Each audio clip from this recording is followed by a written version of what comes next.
Tu micrófono, Sandy. Perfecto. Les pedimos por favor a todas las asistentes que apaguen su video si son tan amables. Únicamente quedará encendido el video de las personas que están en el presidio: la doctora Tamara Martínez, la doctora Cristina Palomar, el doctor William Lee y la doctora Gabriela Ríos. Podemos empezar, doctora, estamos listos. Buenas tardes a toda la comunidad universitaria, a todo el público en general que nos acompaña el día de hoy, y también a todos y a todas las invitadas e invitados especiales para dar inicio a este seminario. Les saluda la doctora Tamara Martínez, titular de la Coordinación para la Igualdad de Género de la UNAM, quien en nombre de todas las entidades convocantes de la UNAM les agradece su interés y su presencia el día de hoy en la sesión inaugural del seminario virtual La investigación y la docencia en tiempos de pandemia, una reflexión con enfoque de género. Este seminario es convocado por varias entidades de la UNAM, las coordinaciones de la investigación científica, la coordinación de humanidades, la coordinación de difusión cultural, a través de sus titulares el doctor William Lee, la doctora Guadalupe Valencia y el doctor Jorge Volpi, a quienes agradezco su interés y coorganización y acompañamiento el día de hoy. También agradezco al director general de personal académico, el doctor Carlos Aramburo, el doctor Melchor Sánchez Mendiola, coordinador de Universidad Abierta, Innovación Educativa y Educación a Distancia, a la doctora Patricia Dávila, coordinadora general de estudios de posgrado, la doctora Ana Buquet, directora del Centro de Investigaciones y Estudios de Género, la doctora Elia Marta Pérez Armendáriz, representante del Grupo Mujer y Ciencia de la UNAM, y la Dirección General también, la Dirección General de Atención a la Comunidad, gracias a su directora, que también el día de hoy nos acompaña, la doctora Mireya Imas. Todas estas personas, titulares de entidades mencionadas, somos las que el día de hoy, en conjunto y desde nuestras encomiendas de labor universitaria, materializamos con este evento nuestro interés por conocer, reflexionar junto con ustedes y así proponer vías de salida ante una situación que a propósito de la pandemia se ha incrementado, que es la academia desde casa por el confinamiento, la investigación, la docencia, la creación y la producción del conocimiento y su combinación con los cuidados y su incremento con el contexto de confinamiento.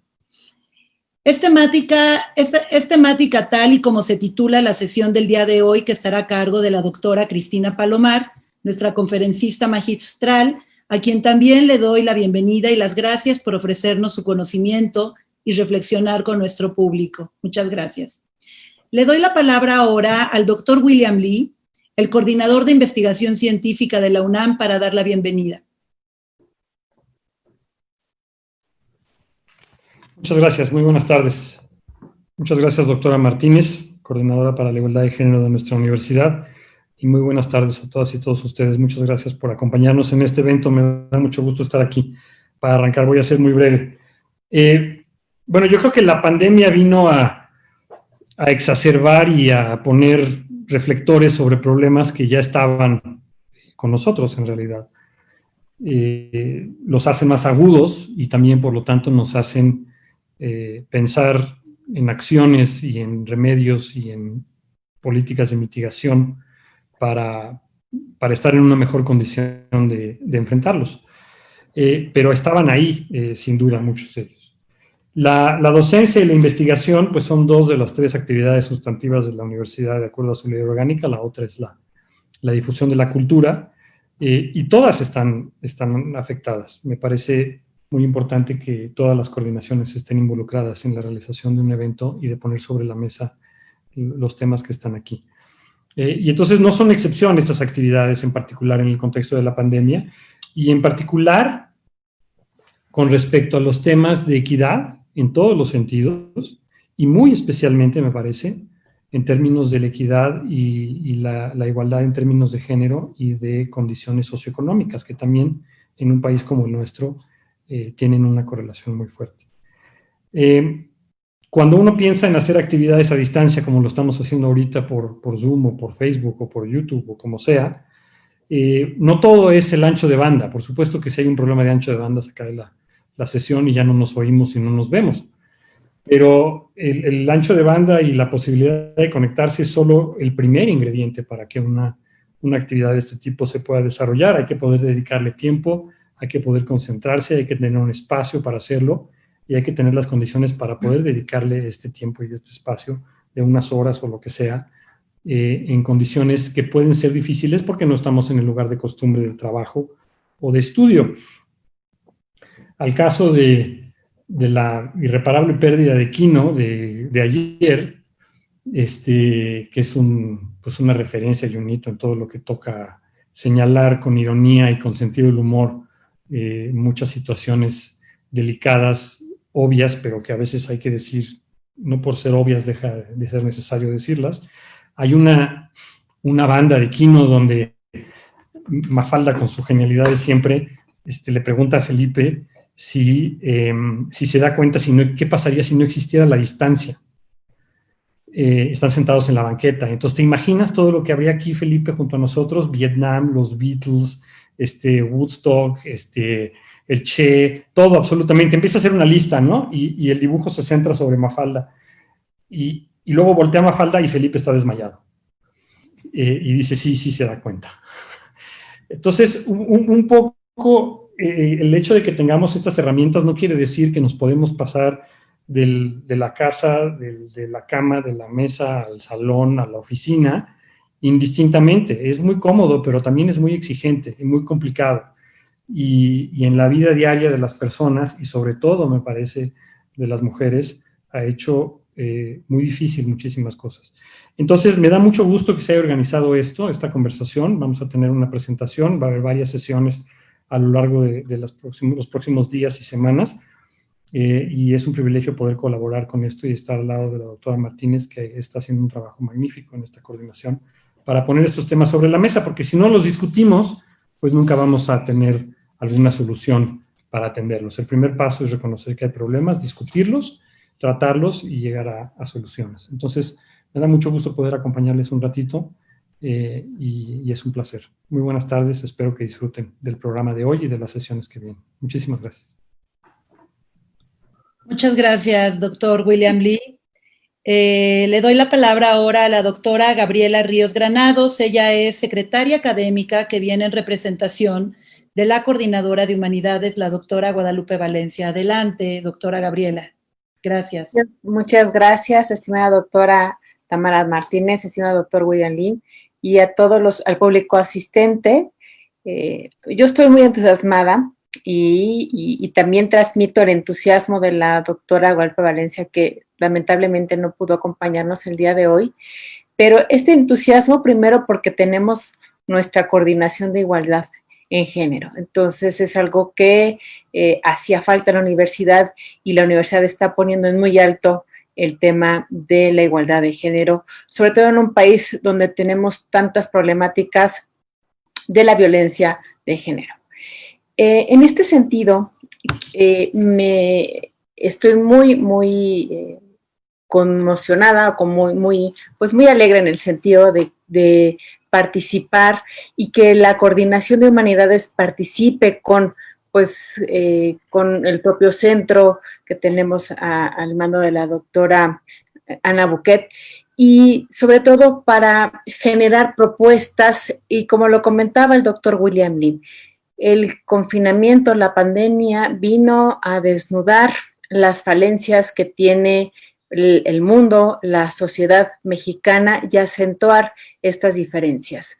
Ya tenemos varias encuestas realizadas por parte de la doctora Julia Flores, donde demuestra que el confinamiento ha sido muy grave para también nuestros jóvenes, para los jóvenes del bachillerato universitario, porque han vivido violencias muy fuertes. Entonces, creo que esto nos ha demostrado que tenemos que aprender a trabajar de una manera muy distinta, y también nos ha demostrado que se han roto las fronteras entre el trabajo y el trabajo en la casa y el trabajo en la oficina, y que pues nos tenemos que multiplicar las mujeres para poder hacer el trabajo en casa de cuidadoras, ya sea con los padres, ya sea con los hijos, en fin, así se ha multiplicado. Incluso este tema ya se está trabajando en la propia Coordinación de Humanidades para evaluar de forma distinta a las investigadoras en el sentido de apoyarlas, porque en efecto este trabajo se ha duplicado y no ha sido de una manera que lo teníamos previsto anteriormente. Por lo tanto, discutir este tema de cómo trabajar, de cómo poner límites a esta entrecruzamiento de los papeles que tenemos las mujeres como investigadoras, como académicas, como administrativas y como estudiantes, creo que es muy importante porque nos va a ayudar a generar una mejor forma de trabajar, una mejor forma de discutir y que finalmente la universidad tiene una labor muy importante hacia nuestra sociedad. Y yo creo que hoy por hoy una de las instituciones más fuertes que tiene México es la UNAM. Entonces, por eso también me congratulo, felicito a todas las organizadoras, a todos los organizadores. Me parece que este es un gran ejercicio de simbiosis que tiene que existir entre todas las coordinaciones y en toda la universidad en general, hablando de escuelas, facultades, es decir, se tiene que permear esta discusión de forma transversal para que pues podamos generar una mejor sociedad y una sociedad mucho más equitativa.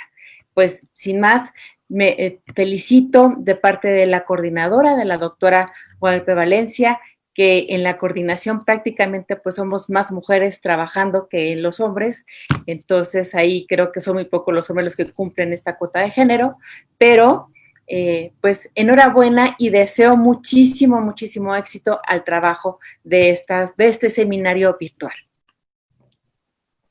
Muchas gracias, doctora Gabriela Ríos.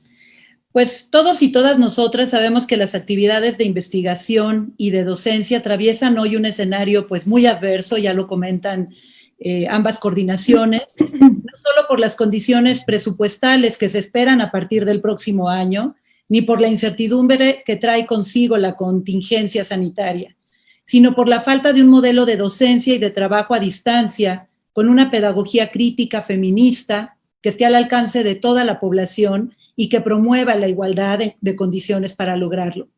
Esta pandemia ha evidenciado un escenario adverso de raíz estructural que impacta con mayor fuerza a los grupos más vulnerados, como es el caso de las mujeres, ya sean alumnas, docentes o investigadoras. Se prevé que un número no menor de estudiantes deserten por consecuencia de esta crisis. ¿Cuántos de ellos son mujeres y qué causas orillarán su decisión? Posiblemente las causas se asocien a la insuficiencia de recursos que conllevará a cambiar los estudios por los trabajos domésticos y de cuidado en el hogar o tendrán que contribuir al ingreso familiar inmediato debido a la crisis financiera que acompaña la salud y la sobrevivencia. Por ejemplo, la revista Nature informa en un artículo publicado el 15 de julio que debido al confinamiento por COVID-19, las horas de trabajo académico se redujeron en promedio de 61 a 54 horas por semana en la comunidad científica de Estados Unidos y de Europa, de acuerdo con un estudio preliminar, lo que significa un déficit del 11% de horas en la dedicación a labores académicas. Los grupos que registran mayores reducciones en las horas de trabajo académico son aquellos que realizan actividades sustantivas en laboratorios de ciencias experimentales, bioquímica, ciencias biológicas, química, ingeniería química, con bajas de entre 30 y 40% de horas por semana. En investigadoras e investigadores con al menos un hijo o hija menor de 5 años, esta reducción se agudiza el 17%.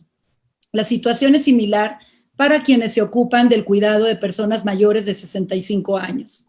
En los diferentes grupos analizados, son las mujeres quienes expresan una reducción del 5% adicional a dicha reducción original, en las horas dedicadas a la investigación.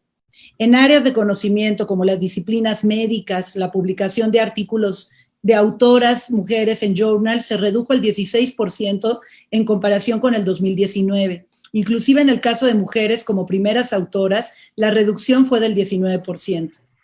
Esta realidad es compartida también por estudiantes de licenciatura y posgrado que podrían encontrarse en una situación similar que imposibilita cumplir con compromisos académicos en las fechas establecidas. Estos son algunos ejemplos donde la Universidad Nacional no puede ser omisa ante la situación. La UNAM ha destinado ya alrededor de 800 millones de pesos en equipamiento de toda índole, desde sanitario hasta de enseñanza en línea, para retener a la mayor cantidad de alumnos posibles. Sin embargo, la situación de confinamiento tiene un efecto directo sobre la agudización de la tensión escuela, trabajo y cuidado, y esta tensión puede estar sobre la base de la afectación de las trayectorias de aquellos sectores de la comunidad universitaria con menos posibilidades de distribuir responsabilidades de cuidados. Un efecto adicional del confinamiento que no puede subestimarse son las afectaciones a la salud mental de la comunidad universitaria derivadas tanto de la situación de pandemia y de los riesgos sanitarios que implica, así como de las dinámicas mismas de tensión escuela, trabajo, cuidado y las incompatibilidades para distribuir democráticamente las distintas responsabilidades de acuerdo con las condiciones específicas de vida de las diferentes personas, es decir, de acuerdo al sexo, tipo de unión, composición de hogar, responsabilidades de cuidado, distribuciones de funciones y roles en general. La exigencia de la productividad en investigación y docencia en educación superior no garantiza la igualdad de género. Creemos que al contrario, la agudiza. Deja en desventaja principalmente a las mujeres que deben combinar las tareas de cuidado al mismo ritmo y número de exigencia que el de sus pares hombres que no realizan dichas tareas en la misma proporción. Recordemos que el promedio de horas dedicadas semanalmente al cuidado y atención de menores en el hogar es de 25 horas para las mujeres y 12 para los hombres. En el trabajo doméstico no remunerado, las mujeres destinan semanalmente en promedio 30 horas, mientras que los hombres 10 horas.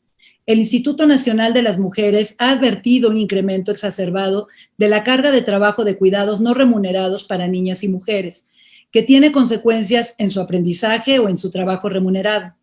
La docencia y la investigación no quedan exentas de estos efectos, ya sea por las alumnas que abandonan estudios o por las académicas e investigadoras que quedan en estado de desigualdad ante sus pares hombres al momento de evaluar su productividad. ¿Es acaso que las actividades de cuidado están subeditadas por las exigencias laborales, las de los pares de investigación, los jefes de carrera o el director del seminario? ¿O bien debemos y podremos restringir las actividades con los alumnos, la solución de sus dudas, las correcciones de tesis por anteponer el cuidado de los hijos y de los adultos mayores y de nuestros hogares? Docencia e investigación en tiempos de pandemia es llevar a los alumnos las investigaciones, las producciones artísticas y científicas al núcleo de nuestra intimidad, al hogar. Es compartir nuestros hogares con 60 o 70 personas, acercarnos a sus realidades, conocer sus condiciones y saber de primera mano que la desigualdad es imperante. No debemos ser omisos, no perder la sensibilidad, la empatía y la humanidad ante la vulnerabilidad que cada uno presentamos desde nuestras vidas hogareñas laborales, en virtualidad con todas las faltas, fallas, frustraciones, conflictos, esfuerzos que nos implican. Ahí en esos hogares donde pudiera ocurrir violencia de género y diversas manifestaciones de conflictos y problemas, ahí también se está desarrollando investigación, aprendizaje y conocimiento. Se hacen grandes esfuerzos por tomar clases y entregar tareas y al mismo tiempo cuidar y hacer pie de casa. Nuestra propuesta es que a partir de la reflexión, de la visibilización de que la vida integral hoy está más integrada que nunca a límites estresantes y extraños. Nos cuesta trabajo reconocer la frontera de horarios, de espacios públicos y privados, de espacios presentes y virtuales, de vida familiar y social y de la vida laboral y formal. Pero también esta pandemia, como muchas crisis, nos da oportunidades únicas para, más que sobrellevarla, buscar el cambio y aplicarlos. Debemos pensar que otros mundos sí son posibles. Proponemos empezar por mirarlo, nombrarlo y reflexionarlo para entonces buscar soluciones inmediatas y a mediano plazo que promuevan paridad e igualdad en la academia, la investigación y la docencia. Esa es nuestra responsabilidad como universitarios y universitarias. Reconocer que el bien social que producen las tareas de cuidado en los hogares, al igual que la docencia y la investigación, ocurre hoy y no al terminar la pandemia. Por ello, celebro mucho iniciar este evento que esperamos se lleve a cabo a modo de un conversatorio macro, donde escuchemos a las especialistas y los especialistas y también nos escuchemos entre nosotros en distintas temáticas y a lo largo de 5 jueves del mes de octubre, siempre a las 5 de la tarde, es decir, el 1, el 8, el 15, el 22 y el 29 de octubre, donde abordaremos sobre los efectos del confinamiento en la vida académica y docencia, sobre las mujeres en la ciencia y las tareas de cuidado, sobre la experiencia de hombres cuidadores y su trabajo académico y docente, un tema no dicho y poco hablado, para llegar a las últimas sesiones sobre propuestas y políticas institucionales universitarias ante la situación actual y hacia un futuro transformador. Iniciamos entonces el día de hoy con una gran ponente experta en el tema, la doctora Cristina Palomar. Me permito leerles a ustedes su semblanza. Cristina Palomar Berea es psicóloga del ITESO, psicoanalista por el Círculo Psicoanalítico Mexicano y doctora en Ciencias Sociales en especialidad en Antropología Social en el CIESAS. Inició sus labores en la Universidad de Guadalajara, fundadora en 1984, fundadora del Centro de Estudios de Género de la UDG en 1994 y directora de este en 2 periodos que terminaron en el 2007. Fundó y dirigió la revista Estudios de Género La Ventana hasta su número 26, coordinó el doctorado de educación de la misma universidad, es profesora investigadora titular del Departamento de Estudios de Educación de la UDG, especializada en el campo de estudios de género, en conexión con los estudios de la subjetividad y de la cultura institucional en el ámbito de la educación superior. Ha impartido docencia en diversas licenciaturas y posgrados de la misma universidad, así como en otros programas docentes en otras instituciones de educación superior. Actualmente es docente y coordinadora del doctorado de educación y de la maestría de investigación educativa de la UDG. Es miembro del Sistema Nacional de Investigadores, actualmente nivel 2.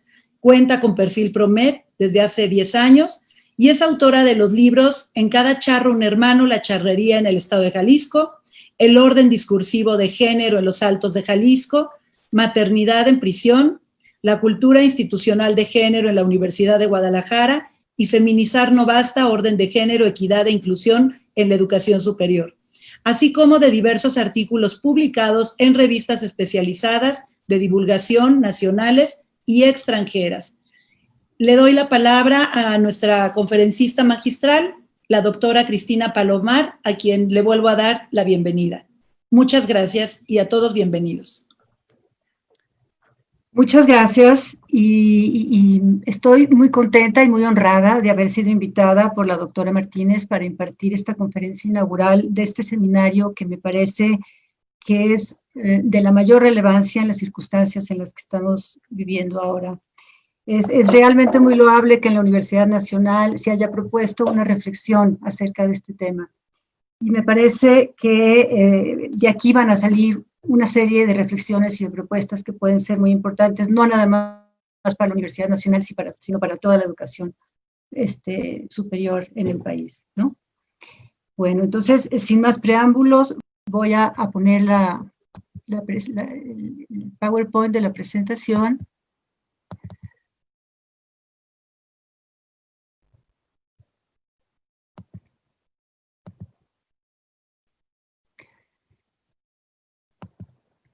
Entonces, bueno, este tema es el de la academia desde casa, ciencia, género y cuidados en el contexto del confinamiento. Esta es la estructura que tendrá este trabajo que voy a presentarles y más o menos voy a tratar como de plantear una introducción muy amplia acerca de lo que significa el encierro y luego poco a poco voy a ir aterrizando en el tema de la conferencia, ¿no? Entonces, bueno, el encierro como medida ante la pandemia.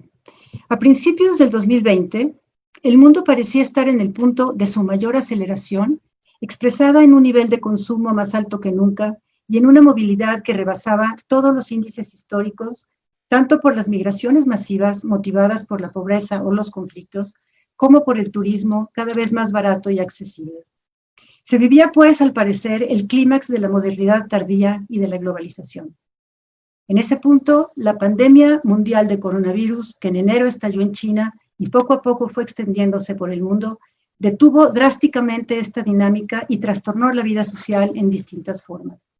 Si bien que con diferente intensidad en cada contexto, a partir de las variables económicas, sociales y culturales que lo definen. Y a pesar de esas diferencias, en todas partes se ha recurrido al confinamiento en casa como uno de los principales medios de protección de la población, pero también como forma de reducir la expansión del virus y de esa manera disminuir las tasas de contagio y mortalidad. En algunos países o regiones, este encierro fue una medida obligatoria y vigilada severamente por las fuerzas del orden, mientras que en otros fue solamente una sugerencia flexible y temporal, y en otros más, una medida ambigua que se planteó como necesaria, pero indeseable. Además, en unos lugares fue un recurso utilizado muy pronto y en otros, por el contrario, fue tardíamente puesto en práctica. A pesar de estas variaciones, podemos decir que esta medida, que implica la reclusión en el espacio doméstico con el mínimo movimiento posible hacia el exterior, ha representado una experiencia inédita en un momento en el que la humanidad se ufanaba de tener, como dije antes, la mayor libertad de movimiento y de consumo posible. Este súbito alto en la vertiginosa vida contemporánea ha revelado aspectos de la cultura y de la vida en general que la aceleración constante hacía invisibles o francamente imposibles de imaginar. Sin buscarlo, el encierro por el COVID-19 ha instalado una especie de situación experimental útil para indagar qué ocurre con las formas de vida contemporánea de las clases medias del mundo al aislar ciertas variables y ha permitido reflexionar acerca de cuestiones tales como ¿qué ocurre cuando la gente, en lugar de vivir en el espacio público, se repliega en el espacio doméstico? ¿Qué sucede entonces en ambos espacios? ¿Qué modificaciones se dan en las actividades entendidas como propias de cada uno de ellos? ¿Qué efectos se producen en los vínculos sociales de todo tipo a partir de la reducción del movimiento y el consumo a niveles mínimos? ¿Cuáles son los efectos subjetivos e intersubjetivos del encierro? ¿Qué consecuencias habrá de lo padecido en el encierro en el mundo post-COVID-19? Es cierto que el encierro cobró significados específicos a partir de los factores estructurales y subjetivos presentes en cada experiencia. Han sido sobre todo las clases medias las que han podido realmente acatar esta medida con mayor rigor, ya que las clases más desfavorecidas tienen condiciones laborales, de vivienda y de servicios públicos que han hecho muy difícil guardar un confinamiento riguroso. Son las clases medias urbanas en las que los efectos de dicha experiencia pueden analizarse con mayor nitidez debido a la alteración radical que esta medida ha significado para la forma de vida que caracterizaba a este sector poblacional antes de la pandemia en términos globales. Es pues en lo ocurrido en este sector en lo que se centra este trabajo. Bueno, pues el ámbito privado de los hogares de las clases medias ha sido alterado y sobrecargado con el encierro hasta el punto en el que inevitablemente se ha resignificado todo aquello que se consideraba propio de dicho ámbito. El descanso, la crianza, la fabricación de alimentos, las relaciones íntimas, las tareas de limpieza y mantenimiento, las interacciones afectivas con los otros miembros de la familia, el cuidado de la ropa, de las plantas y animales, la relación con los niños, los enfermos y los viejos, la atención de todos aquellos que quieren saber cómo estamos, la expresión de emociones y sentimientos. Sabemos también que en lo general han sido las mujeres quienes han estado confinadas en mayor número en relación con los varones, de manera que son ellas quienes han sufrido, una vez más, el alejamiento del espacio público, mientras que el ámbito privado ha adquirido tal centralidad que se tornó denso y asfixiante para muchas de ellas. La cultura tradicional de género jugó en el encierro un papel adverso que tensó aún más las cosas, ya que dicha cultura suele considerar natural que sean las mujeres quienes se ocupen del trabajo doméstico y del cuidado de los demás y se les responsabiliza de las dificultades en este ámbito. No obstante, para las mujeres no ha sido fácil lidiar con este ámbito sobrecargado. Los varones, por su parte, suelen sentirse perdidos y amenazados al tener que encerrarse en un ámbito que no es el suyo ya que el ámbito doméstico es considerado femenino y feminizante, y el ámbito público es supuestamente masculino y masculinizante. La creencia de que solamente se puede trabajar en el ámbito público y que lo que ocurre en la casa no es trabajo, genera inquietud y desasosiego en los varones, quienes sienten demasiado cerca un universo ajeno a ellos, lo cual se ha vuelto inevitable con el encierro. No obstante, para las mujeres, a quienes históricamente se ha considerado que tienen en el ámbito doméstico su hábitat natural, no ha sido tampoco fácil el confinamiento, ya que tuvieron que enfrentar los quehaceres domésticos sin ayuda, a los que se les sumaron muchos otros generados por la emergencia sanitaria. La presencia sin pausa de los hijos pequeños o adolescentes con sus demandas y necesidades constantes y la del marido con las suyas puede explicar la complejidad de la experiencia. Al desempeño de las mujeres como madres, esposas o encargadas del hogar, se fueron sumando los papeles de maestras, de trabajadoras y vigilantes de la salud, así como las más frecuentes discusiones por la distribución equitativa de las tareas para salvar algo de tiempo para sí mismas. Hay que tomar en cuenta que además la experiencia del encierro no se compone solamente de lo que ocurre al interior de los hogares, sino también de todo aquello que compone la situación de pandemia. Un contexto angustioso por el miedo a la enfermedad y las constantes noticias contradictorias y preocupantes de su avance en el país y en el mundo, la falta de claridad en el manejo de la salud pública, con información confusa y medidas erráticas, el panorama económico incierto y oscuro, y todo ello empeorado por un clima de tensión política cada vez más agudo. ¿Qué ha significado en este contexto la experiencia de vivir en reclusión doméstica? ¿Qué ha ocurrido con los vínculos sociales en esta experiencia? Si bien, como dijimos antes, en cada contexto esta experiencia ha tenido tonos distintos y particulares, esta medida, de manera general, trastornó la moderna división de los ámbitos público y privado. Nunca como ahora las tecnologías de la información y la comunicación habían sido tan eficaces para producir realidades virtuales deslocalizadas al llevar al interior de cada casa aquello que casi por definición pertenecía al ámbito público. El trabajo, la vida social, la escuela, los encuentros sociales, los rituales funerarios y religiosos, los espectáculos culturales, las visitas a los museos, entre otros. Pero también ha ocurrido que el ámbito privado se ha proyectado hacia el exterior a través de las pantallas y la virtualidad de las videoconferencias, videoclases y todas las videoactividades con las que personas desconocidas o apenas conocidas entran a la intimidad de nuestro espacio personal y pueden conocer aspectos de nuestras vidas que de otra manera nunca hubieran conocido. Hábitos, gustos y a veces hasta nuestros acompañantes. Los límites entre lo público y lo privado se han borrado.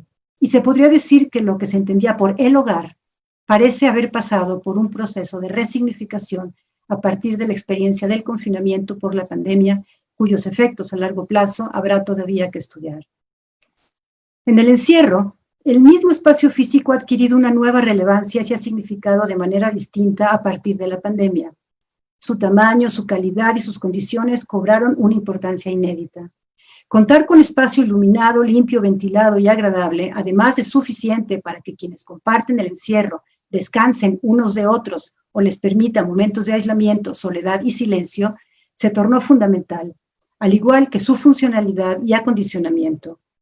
El número de habitaciones y ambientes distintos, contar con patio o jardín, así como lugar para almacenar víveres para largo tiempo, son aspectos que adquirieron mayor importancia e hicieron diferencias abismales entre las distintas experiencias del encierro por la pandemia.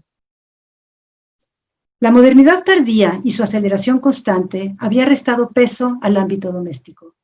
En muchos lugares, este se reducía a un lugar dormitorio, o prácticamente a un no lugar en el sentido de Auger, o a un espacio para acumular cosas necesarias a las que se echa mano en las pausas del agitado trabajo, entre viaje y viaje, entre fiesta y fiesta, o entre las múltiples actividades sociales que tienen lugar en el ámbito público, o cuando mucho, como espacio ocasional para recibir a otros. Cada vez se encontraba en los hogares menos bibliotecas, menos objetos artísticos o colecciones, y se volvió tendencia a desechar todo lo que no es útil. La ideología Kondo, tan de moda en nuestros días, es consistente con una forma de vida apresurada que menosprecia la vida solitaria y silenciosa, las actividades sedentarias o el gusto de conservar objetos solamente por placer estético o sentimental. Los jardines se transformaron en patios para evitar basura de plantas. Las mascotas se consideraban molestias que solamente ensucian y huelen mal. Se construyeron miles de departamentos herméticos, minimalistas, impersonales y fáciles de limpiar, que se ofrecían a las nuevas familias en las ciudades de principios del siglo XXI. Sin embargo, la pandemia ha revelado que dichos espacios resultan muy poco vivibles para una experiencia como la del encierro. Cobrar conciencia de la fragilidad de la vida urbana, de los riesgos de las multitudes y del hacinamiento en el transporte público, así como de las dificultades para el abasto cotidiano, han implicado cambios importantes en la definición de nuevos estilos de vida familiar. De hecho, en muchas de las grandes ciudades del mundo se registró una nueva tendencia en este sentido. Las familias jóvenes quieren dejar sus departamentos chic de la ciudad por casas en pueblos cercanos o en el campo, en donde pueden continuar con el trabajo a distancia gracias a Internet, pero también tener, por ejemplo, espacio para un huerto familiar y para que los niños puedan tomar el sol y jugar al aire libre. La vivienda de interés social deberá replantear el concepto de oferta para incorporar en sus diseños y proyectos la experiencia obtenida en el confinamiento. El encierro ha revelado también el gran peso que tiene en el ámbito privado el trabajo doméstico. Se ha cobrado conciencia de la gran cantidad de tiempo y energía que implica este, así como de la dependencia que las familias tienen respecto al personal contratado para hacerlo a partir de las necesidades de una forma de vida acelerada entre el trabajo, la vida social y la crianza. En tanto que la reclusión exigía los menos contactos posibles con el exterior, hubo que prescindir del servicio doméstico remunerado y esta actividad se tornó central en la dinámica del encierro, lo cual tuvo al menos dos efectos. En algunos casos condujo al recrudecimiento de las discusiones intrafamiliares acerca de la forma en que se distribuyen las tareas domésticas y se obligó a los varones a incorporarse de buena o mala manera y con buenos o nulos resultados a estas actividades. O bien, en otros casos, las mujeres se vieron avasalladas por esta carga que se suma a todas las demás que el encierro llevó al ámbito doméstico, resultando en un agotamiento de la energía, el tiempo y cualquier posibilidad de espacios para sí mismas. No es difícil imaginar que este tema estuvo entre los elementos que explican el alarmante incremento de denuncias de violencia intrafamiliar, ya que la mencionada cultura tradicional de género ha tensado las relaciones basadas en una rígida división sexual del trabajo doméstico, agudizando las desigualdades. Las prácticas maternales también se han visto alteradas en el encierro por el COVID-19. Lejos de ser un hecho natural, la maternidad es una construcción multideterminada y situada en coordenadas culturales y temporales específicas. Esto quiere decir que para ser entendida debe situarse en el contexto de la experiencia y tomar en cuenta las variables que le impactan, así como el orden y el imaginario de género específicos del contexto. El confinamiento ha permitido situar esta experiencia y suponer que ha puesto a prueba las formas contemporáneas de entender y vivir la maternidad, particularmente las de quienes han asumido el modelo de la maternidad intensiva, definida como una forma de ejercicio intenso de la maternidad, tanto en dedicación como en tiempo, que se sustenta en la teoría del apego, el cual se fomenta a través de prácticas específicas como el porteo, la lactancia a libre demanda y por tiempo ilimitado, el colecho y otras. Esta forma de maternidad supone que la madre es la cuidadora principal, si no es que exclusiva de los hijos, por lo que podría aventurarse la hipótesis de que la situación del encierro ha configurado el entorno ideal para este modelo maternal. En conexión con esto, se sabe que ha aumentado el número de familias que se han adherido a la opción del homeschooling, que si bien no es nueva, con la experiencia del encierro, ha mostrado sus virtudes a muchas familias inconformes con las debilidades del sistema educativo y de la vida urbana que la pandemia evidenció. La convivencia intensiva y obligada en el ámbito privado ha implicado un reto mayúsculo para los vínculos de quienes han debido vivirla en un mismo espacio. El cara a cara forzado por el encierro ha conducido a desestabilizar las relaciones familiares y amorosas, revelando que en el contexto interrumpido de aceleración constante, muchos de estos vínculos tienen sentido y sobreviven gracias a la distancia que introducen entre sus miembros la vida social, la hiperactividad, los viajes y la presencia constante de otros. Es por esto por lo que la proximidad del encierro por la pandemia ha sido un reto considerable, ya que ha acarreado inevitables tensiones y la convivencia ha cobrado una intensidad no buscada e inédita. Sin posibilidades de huir o de esconderse, y luego de los largos días transcurridos en la proximidad, el otro se revela sin disfraces ni pretextos. La cercanía lo muestra desnudo en su humanidad, sin adornos ni máscaras. En el confinamiento no ajusta el lugar para las ilusiones y los autoengaños sostenidos por las distracciones de la vertiginosa vida social propia de la forma de vida de las clases medias en la modernidad tardía. Aunque no hay todavía cifras confiables acerca de los divorcios o rompimientos de parejas durante el confinamiento en México, los medios de comunicación han informado que en muchos países dichas cifras se incrementaron notoriamente. Sin embargo, en las primeras semanas del encierro se registró un comportamiento curioso, bastante similar a cuando los animales hacen su nido. La población hizo compras de pánico y almacenó no solamente alimentos, sino otras mercancías cuya utilidad era menos clara. Y se observó un ánimo positivo en relación con la posibilidad de pasar en casa más tiempo que nunca, sin las prisas y sobresaltos que impone la vida urbana y sin tener que desperdiciar tiempo en el tráfico y los embotellamientos. Mientras no se tuvo información más clara sobre el virus, se declaró una especie de temporada de vacaciones en reclusión doméstica, circuló una enorme oferta de publicidad de eventos culturales virtuales de todo tipo y la población se dispuso a disfrutar la pausa de la vida agitada. Se registró un elevado consumo de harina y la profusa circulación de recetas para la fabricación casera de pan y otros alimentos. La gente parecía estar conociendo las ventajas de una vida doméstica sin prisas y sin exigencias externas, romantizando la vida familiar y hogareña y alimentando la idea de la familia feliz, como si por fin se hubiera logrado alcanzar una situación largamente deseada. Se observó la necesidad de encontrar las virtudes o el lado positivo a la situación del encierro. La intensificación del vínculo con los hijos, el fortalecimiento del apego de estos con su madre, la encarnación intensiva de un ideal maternal que incluye diversas facetas domésticas, una mayor convivencia y comunicación entre los que comparten el encierro, la suspensión del trajín del tráfico, el cultivo de plantas y hortalizas para autoconsumo, etc. Sin embargo, pronto apareció el otro lado del encierro, la ansiedad, y con esta, un apretamiento del control de unos sobre otros, una mayor confusión de lugares y límites en la familia, un recrudecimiento de la separación de los roles sexuales en la distribución del trabajo, la pérdida de la distancia que permite ver a los demás como otros desconocidos, una convivencia sobrecargada y tensa, un traslape constante entre el trabajo remoto, las exigencias de la maternidad y las actividades domésticas, la tensión entre la autoridad parental y la de los maestros a distancia, entre otros. Con el paso de los días y la acumulación de tensión y cansancio, la idea de la felicidad hogareña fue cediendo para dar paso a la evidencia de que la forma de vida apresurada y volcada al exterior no era solamente el resultado de un contexto condicionante, sino también una manera de evitar demasiada cercanía con el otro, a quien se prefiere a cierta distancia, lo cual parece ser la marca de los vínculos sociales contemporáneos.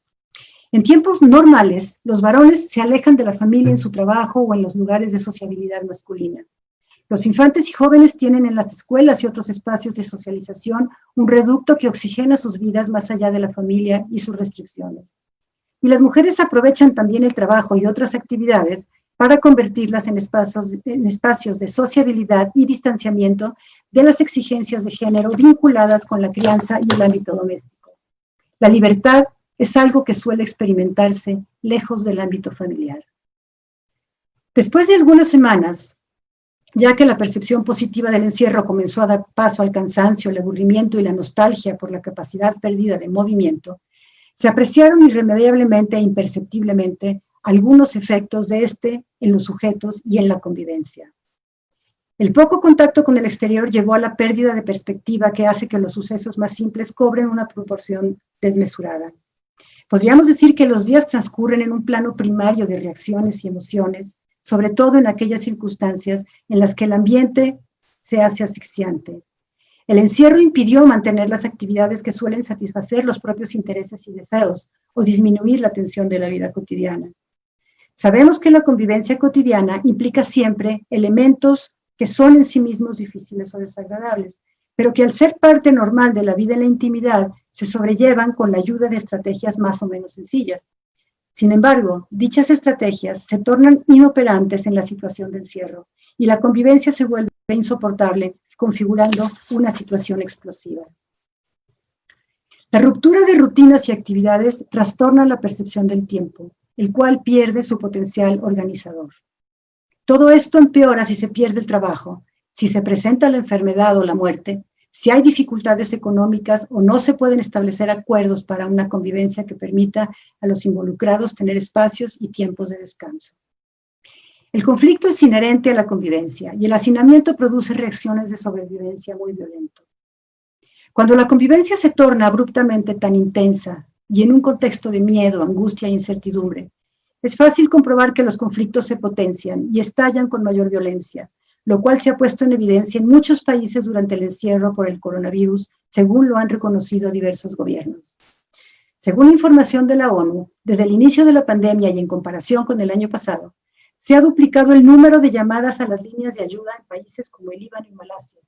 En China se han triplicado y en Australia los motores de búsqueda como Google experimentaron el mayor volumen de consultas de ayuda por violencia doméstica en los últimos 5 años. En México, a partir de la emergencia sanitaria por el COVID-19, se observó un aumento notorio en las llamadas al 911 y otras líneas de denuncia de violencia doméstica. El Sistema Nacional de Seguridad Pública informó que solo en marzo, cuando se declaró la pandemia en México, las llamadas se incrementaron 23% respecto al mes anterior, mientras que el Consejo Ciudadano para la Seguridad Pública reportó un aumento de 32% en el mismo lapso solo en la Ciudad de México. Este fenómeno incluye no solamente la violencia de los varones contra las mujeres, sino también la explicable violencia de las mujeres hacia sus hijos e hijas. Ellas son quienes pasan la mayor parte del tiempo en la casa y soportan más la presión de una convivencia sobreexigente y sobrecargada, sin contar con momentos para sí mismas ni ratos de aislamiento para recobrar la perspectiva. Así, son los infantes quienes reciben los efectos de la frustración y el hartazgo de los mayores producidos por el encierro. Se sabe que la tolerancia de los adultos hacia el funcionamiento infantil frente a sus movimientos y preguntas disminuye cuando están en estado de estrés o de desborde, por lo que se hace imposible una conexión empática con los niños y sus necesidades. El encierro puso a prueba el bagaje subjetivo y los recursos emocionales y psicológicos de los adultos para enfrentar situaciones difíciles. Cuando los adultos no han tenido una historia personal en la que no hubo suficiente contención, será mayor su dificultad para contener a otro, ya que el propio desvalimiento se reactiva con las crisis. Si están desbordados, ya sea por cuestiones internas o externas, las demandas de los niños y particularmente el llanto les resulta insoportable. En ese punto pueden dispararse reacciones violentas con tal de silenciarlos y de eliminar toda exigencia infantil, toda perturbación. Es fácil que sobrevenga entonces el maltrato infantil. Si bien es cierto que la presencia de la violencia durante el encierro por la pandemia del COVID-19 debe ser todavía estudiada en su fenomenología particular y en conexión con la coyuntura específica que dicha pandemia articuló, podríamos suponer que la presencia de violencia doméstica documentada en los medios de comunicación masiva en esta situación específica es mayormente un fenómeno que ya estaba presente en muchos de los hogares en los que se ha manifestado durante la pandemia. No obstante, hay datos para afirmar que la violencia doméstica que se ha registrado durante el encierro por el coronavirus ha aparecido también en hogares en donde no se había presentado antes, por lo que es posible suponer que es la misma situación de encierro un disparador de esta violencia. Y esto es importante porque nos obliga a entender que hemos sido víctimas de la pandemia y que en tanto tales no es posible sustraerse de sus efectos, no solamente de los más visibles como la salud o los económicos, sino también de otros menos visibles como la alteración de nuestra forma de vida, de nuestras relaciones y de nosotros mismos. Las redes sociales han mostrado durante las semanas de encierro las quejas constantes por el cansancio que produce la vida en el encierro, ya que se han incrementado y concentrado las actividades sin tregua alguna. Se pasa del trabajo doméstico al trabajo virtual y al cuidado de los demás sin pausa y sin momentos de respiro, en medio de una confusión de lugares y roles, además de tener la atención dividida entre lo que ocurre en el ámbito doméstico, en los requerimientos del trabajo, el bombardeo de información acerca de la pandemia y su manejo por parte de las autoridades y las preocupaciones por el futuro. Pero también se habla de ansiedad, de aburrimiento, de sufrimiento por la falta de contacto físico, de trastornos alimentarios y de agotamiento por el exceso de tiempo frente a todo tipo de pantallas y por la falta de límites para el trabajo remoto.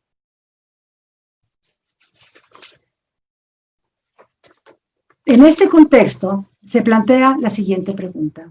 ¿Qué ha ocurrido con el trabajo académico y de investigación en el contexto del confinamiento por la pandemia? Para hablar de este punto, lo primero que debe hacerse es separar los distintos aspectos que se agrupan en la pregunta. En cada nivel educativo se han enfrentado problemáticas particulares, así como cada tipo de institución educativa ha sufrido efectos específicos por el confinamiento. También las experiencias de los estudiantes son distintas que las de los docentes, a las que hay que sumar las de las familias que han tenido que resolver en sus hogares la atención educativa. Por otra parte, la investigación científica ha tenido sus propias dificultades subordinadas también a factores variables. Por último, hay que considerar el papel de las autoridades en relación con la educación y la investigación en el contexto de la pandemia. Todo lo anterior, además, muestra nuevas aristas si es analizado con perspectiva de género. Primero veremos las escuelas. Quizá el elemento común a los distintos aspectos señalados antes es que el cierre de las escuelas de todos los niveles a consecuencia de la necesidad de confinamiento por la pandemia del COVID-19 generó una crisis sin precedentes que reveló que estas instituciones son fundamentales no solamente por su papel educativo, sino también por el que juegan de manera más amplia como institución social. Las escuelas, además de educar, son espacios de cuidado y socialización para la infancia y la juventud, lo cual significa que tienen también un importante papel de cuidado y de responsabilidad social frente a las nuevas generaciones. Además, los tiempos que los alumnos y estudiantes pasan en las escuelas organizan la vida social. Por otra parte, hay todo un mercado relacionado con las actividades escolares, así que las escuelas tienen también un peso económico. De esta manera, el aparato escolar, sea cual sea su formato, orientación o nivel, es una pieza clave para el orden social, por lo que al suspender actividades se ha generado una severa crisis general. Muchas escuelas privadas y otros negocios vinculados han quebrado y muchos maestros y empleados han sido despedidos. La distribución de alumnos entre la educación privada en aprietos económicos por la crisis generada por el desempleo y las escuelas oficiales que continuaron con el programa establecido por televisión se desequilibró e introdujo nuevos retos en ambos espacios que pusieron aún más de manifiesto las desigualdades sociales que problematizan hasta lo imposible que muchos estudiantes puedan continuar con sus estudios por no tener acceso a los soportes tecnológicos que se han vuelto imprescindibles. La deserción escolar ha sido tan alta y el retraso general tan severo que se ha llegado a afirmar que el desastre educativo provocado por la pandemia implicará un retroceso que podría ser de varias décadas y de varias generaciones perdidas. Esto no sorprende si se toma en cuenta que al desplazarse la función educativa al seno del hogar y quedar esta en manos de las familias, más precisamente de las madres, al sustituir a los actores educativos tradicionales y los conocidos canales de transmisión de los contenidos de la educación, al quedar esta fuera de una institución específica, entre otras alteraciones, el fenómeno educativo ha sido fundamentalmente trastornado por el confinamiento que trajo la pandemia. Como vemos, el reto que dibuja este panorama para el futuro no será solo remontar el retraso educativo general, sino también recuperar el tejido institucional que sostiene la actividad educativa nacional. Por otra parte, tenemos a las familias. Es en las familias de las clases medias, como decía, en donde se han registrado de manera más general los efectos más severos del encierro. ¿Cuál es el perfil del hogar de clase media mexicano, según el INEGI? Se ha dicho que si del conjunto de hogares clasificados como de clase media se seleccionara uno al azar, lo más probable es que ese hogar tuviera las siguientes características. Es un hogar nuclear de 4 personas, tiene al menos una computadora, gasta alrededor de 4,400 pesos al trimestre en consumir alimentos y bebidas fuera del hogar. Hay quien tiene tarjeta de crédito, así como un integrante inserto en el mercado laboral formal. Lo encabeza alguien que cuenta al menos con educación media superior y que su estado civil es casado. Es más probable que quien trabaje esté inserto en el sector formal privado que en el gobierno. La educación pública sigue siendo fundamental para estas familias. Y por último, para comprar una vivienda, se recurre más a los créditos de interés social y o a los recursos familiares que al crédito comercial bancario. Ese es el perfil de estas familias. Veamos ahora aquí algo sobre los alumnos y los estudiantes. La premura que llevó a la Secretaría de Educación Pública a tomar medidas para no detener el proceso educativo condujo a la decisión de llevarlo al ámbito privado, lo cual, además de tener hasta ahora resultados bastante dudosos en cuanto al éxito de la medida, ha tenido una serie de efectos negativos en los hogares, que van desde la alteración de rutinas y ritmos de vida familiar hasta conflictos entre los roles de los padres y madres frente a los hijos, pasando por las dificultades para compatibilizar las necesidades educativas con el trabajo parental y la disputa entre los miembros de la familia por el uso del Internet, de la tecnología disponible y de los espacios de trabajo. Además, si nos atenemos a las evidencias que muestran que en la mayor parte de los hogares son las mujeres quienes han guardado confinamiento con sus hijos y que la mayoría de los maridos han continuado saliendo para trabajar, es obvio decir que es en las mujeres en quienes ha recaído el trabajo educativo con los hijos. La propuesta televisiva de la SEP está basada en un supuesto de género, que las madres, además de estar dispuestas a asumir esa labor, no son madres trabajadoras y que además, frente a cualquier otra actividad, priorizarán las necesidades escolares de sus hijos, sin importar si tienen el tiempo y la capacidad para hacerlo, porque, entre comillas, toda madre se sacrifica por sus hijos. Partamos de que para los alumnos, sobre todo para aquellos que cursan preescolar y primaria, si no cuentan con la presencia de alguien que asegure la comprensión, la retención y la aplicación de los aprendizajes, los contenidos transmitidos por televisión les son irrelevantes. Además, dichos contenidos funcionan con el apoyo de los libros de texto gratuito que no han estado disponibles más que parcialmente en la mayoría de las escuelas del país. Hay que añadir que a los contenidos televisivos oficiales se suma lo que en cada uno de los planteles se decide realizar para continuar con el trabajo con sus alumnos inscritos, para poder llevar el control y poder acreditar el aprendizaje de estos al final del ciclo. Lo que se transmite y lo que se hace en las escuelas transcurre por rumbos distintos y sin conexión, lo cual genera confusión en los alumnos y en quienes han intentado seguir las instrucciones en ambos medios. Los docentes elaboran sus propios programas, materiales y actividades, dando por sentado que su cumplimiento debe ser vigilado y apoyado por las madres de familia. Los alumnos de preescolar y de educación básica necesitan apoyos de diversos tipos para estar en contacto con los maestros, como tomar acuerdos, enviar evidencias, etc. Y todo esto recae en las madres de familia, quienes se ven sometidas a la presión de cumplir con estas exigencias para no ser cuestionadas como malas madres, porque sus hijos no realizan todo lo que se les encarga o ellas no logran satisfacer las demandas de los docentes. Sabemos que la salud y la felicidad de los hijos suelen tomarse como indicadores del desempeño de las mujeres en tanto madres. Ahora vemos que con el confinamiento se ha sumado a dichos indicadores el rendimiento escolar. En una investigación que realizo y que aún está en curso, los datos indican que solamente el 13.33% de las mujeres de los hogares de clase media mexicana con hijos menores de 14 años no tienen un trabajo remunerado. Eso quiere decir que el resto, 86.67%, han debido lidiar en la pandemia con su propio trabajo, además de con las exigencias domésticas y de atención a la familia, viendo así potenciado enormemente el usual conflicto entre la crianza y el trabajo, agravado por las tensiones producidas por un ambiente doméstico sobrecargado. Para aquellos cuyo trabajo está fuera de casa, el problema empieza con dejar a los hijos sin la compañía de un adulto. Cuentan estas mujeres que cuando regresan cansadas de trabajar, todavía tienen que revisar tareas, mandar evidencias a los maestros y hacer otras actividades de las escuelas de los hijos, además de cocinar, limpiar la casa y realizar las demás tareas domésticas.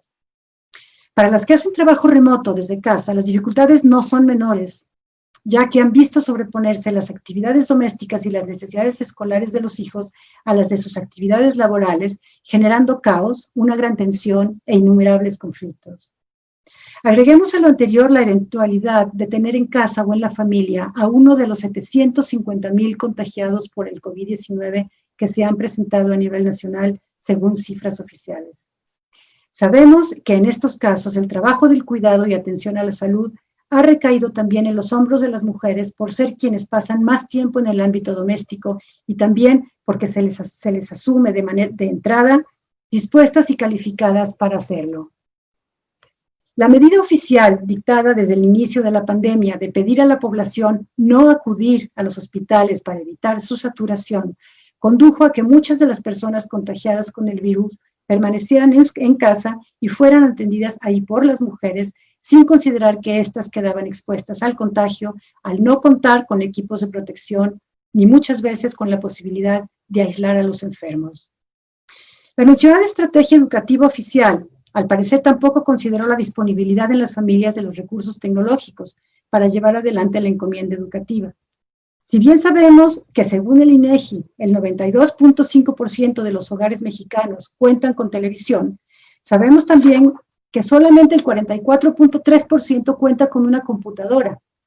También INEGI muestra que hay un 75.1% de usuarios de telefonía celular, pero no sabemos el número exacto de teléfonos inteligentes entre dicha población, que son los que han servido para comunicarse con los maestros. Aún así, los maestros dan por sentado que los alumnos de los diferentes niveles educativos tienen acceso libre a un teléfono inteligente y a una computadora personal, y les encargan actividades que dependen de esos aparatos. No se toma en cuenta que la familia mexicana promedio tiene entre 2 y 3 hijos, cuyas demandas educativas se sobreponen. En el nivel superior y el posgrado se repiten las dificultades, pero se agravan por depender completamente de la comunicación virtual, de la disposición de herramientas tecnológicas y de conexión a Internet. Añadamos que si hay solamente una computadora familiar y si el padre o la madre realizan trabajo a distancia, la dinámica familiar se vuelve extraordinariamente compleja. Ante esto, es evidente que la brecha de desigualdad se ha ensanchado aún más que la previa a la pandemia, porque en muchos sectores y muchas regiones del país, estas condiciones simplemente hacen imposible proseguir con la educación escolar. En cuanto a los docentes, hay que señalar que la experiencia de los docentes en la pandemia ha variado en función no solamente del nivel educativo en el que trabajan, sino también de la zona en la que trabajan, de si se desempeñan en la educación pública o privada y, de manera muy importante, de la generación a la que pertenecen. Se sabe que la docencia es un nicho laboral feminizado, sobre todo en los niveles básico y medio superior, por lo que podemos asumir que, por lo menos en el sector educativo como campo laboral, muchas mujeres tuvieron en sus hogares el gran problema de lidiar entre su trabajo y las exigencias domésticas y familiares. No obstante, aquí es en donde cobra relevancia la generación a la que pertenecen las docentes, ya que las distintas etapas del ciclo vital implican exigencias distintas.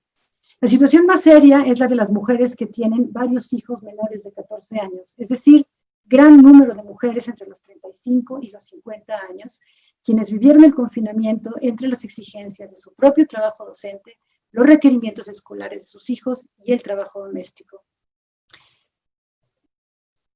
En la educación superior, la media de edad de los docentes es más alta, sobre todo entre las y los investigadores. Esto se relaciona con el tiempo que se ha llevado la propia formación académica para poder ser docente de educación superior, pero también con un problema estructural de las universidades y de los aparatos de investigación derivado de un presupuesto que nunca ajusta para abrir plazas nuevas para los egresados de sus aulas y mucho menos para contratar nuevos investigadores. De esta manera, la media de edad de los docentes en la educación superior es más alta que en la educación básica y media superior. También en relación con estos niveles, la relación entre hombres y mujeres se invierte en la educación superior, de manera que hay muchos más docentes varones que mujeres en este nivel. La experiencia de la docencia en el confinamiento para las y los profesores de nivel superior ha sido marcada por la súbita urgencia de utilizar formas de comunicación virtual para continuar con el trabajo docente. Si se toma en cuenta lo antes dicho acerca de la edad promedio entre estos docentes, se deduce que entre ellos no hay los llamados nativos digitales, que dominan sin problema el uso de la tecnología. Antes bien, son sujetos que, aunque en su mayoría manejan bien las computadoras y los teléfonos digitales, su labor docente se apoyaba poco en la tecnología y dependía mucho más del tradicional rol presencial del maestro frente a grupo. Por esta razón, para muchos docentes de educación superior, la necesidad de aprender a toda velocidad y de manera autodidacta formas de impartir cursos, clases y seminarios en línea ha significado un reto mayúsculo, además de haber requerido gran cantidad de tiempo y esfuerzo, para lograr dominar el uso de las diversas plataformas y los nuevos requerimientos para diseñar y operar las posibilidades que ofrece la tecnología, tanto para la docencia como para la investigación y la gestión académica a distancia. Este proceso ha sido acompañado por un monto considerable de desgaste y cansancio, al que se añade el generado por las horas clase pasadas frente a la pantalla y revisando las actividades, reportes y avances del trabajo de los estudiantes, que en su totalidad son ahora en formato virtual. Si bien no es lo mismo impartir clase en pregrado, en donde los grupos suelen ser mucho más numerosos que en posgrado, en todos los casos los docentes realizan su labor en el contexto doméstico, el cual irrumpe continuamente en la actividad laboral. Una profesora describe esta circunstancia de la siguiente manera: el tiempo se descalabra, no hay límites entre lo íntimo y lo laboral. El home office, el Zoom, la demanda constante de reuniones de trabajo, las clases, las plataformas. Tocan a la puerta, hay que limpiar, hay que cocinar, hay que lavar trastes, hay que hacer las camas, poner la lavadora, atender, doblar la ropa. Al haber tenido que prescindir de las empleadas domésticas, la gran cantidad de trabajo doméstico ha tenido que ser realizado por mí. El trabajo se multiplica si aún hay menores en la familia a quienes hay que atender, acompañar y apoyar en su propio trabajo escolar, así como si hay enfermos que cuidar. Otro profesor señala: la vida doméstica y familiar se mezclan con mis actividades de docencia e investigación de manera complicada. La separación entre el académico, el esposo, el padre de familia, parece que se ha borrado en el confinamiento.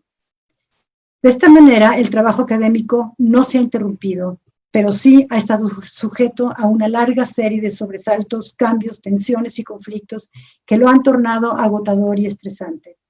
La opinión de los estudiantes deberá tomarse en cuenta para evaluar el resultado de la docencia virtual en estos tiempos de confinamiento, considerando que en dicha opinión se reflejará la distancia tecnológica generacional. Algunos alumnos de pregrado reportan que los profesores, al impartir clases virtuales, han aumentado la carga académica y multiplicado el tiempo que ellos deben destinar a los estudios, lo cual parece ser consecuencia de que los docentes quieren compensar su distancia con más actividades.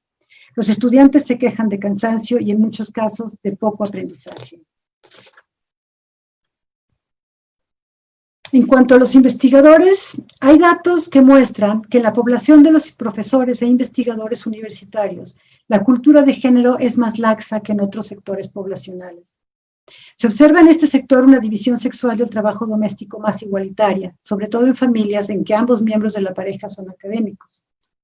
No obstante, también se sabe que en los casos en los que debe decidirse cuál de los dos miembros de la pareja dé prioridad al trabajo por encima de las necesidades domésticas, suelen ser los varones quienes tienen más condiciones para realizar su trabajo y las mujeres quienes deberán atender las necesidades domésticas.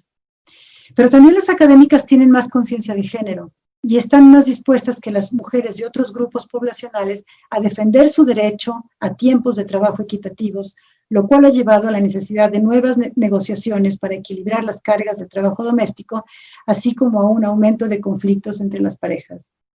Se puede prever que los resultados de la productividad académica, sobre todo de las mujeres en el 2020, caerán sustantivamente en comparación con la de otros años y con la de sus pares varones en este mismo periodo. En cuanto al trabajo de investigación, hay que señalar que el confinamiento ha impactado este quehacer en diversos niveles y de diferentes maneras, dependiendo del área de conocimiento en el que se investiga, pero también del estilo de vida que se tiene. Por una parte, el ya viejo conflicto entre los tiempos que la docencia consume cada vez más y los tiempos para la investigación se agudizó en esta situación, ya que el aumento en el tiempo que ha requerido el aprendizaje para realizar la docencia a distancia ha disminuido aún más los tiempos para la investigación. Por otra parte, la investigación ha debido restringirse casi totalmente a las posibilidades que da la tecnología desde el confinamiento.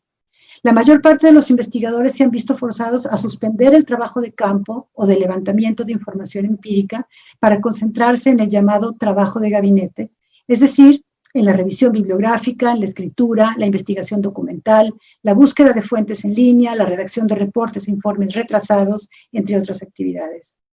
En las áreas en las que se realiza trabajo de laboratorio, las dificultades han sido diversas y en muchos casos insuperables, generándose así grandes pérdidas de información y de recursos. En el área de las humanidades hay investigadores que afirman que su trabajo no ha sido sustancialmente alterado más que al no poder consultar archivos o bibliotecas o por la demora en conseguir textos de apoyo.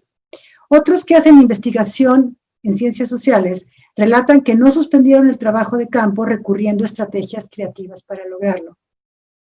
Una antropóloga continuó esta fase de trabajo con el apoyo de gente local, haciendo entrevistas a sujetos que formaban parte de su entorno cotidiano y a quienes continuaban frecuentando a pesar de la pandemia.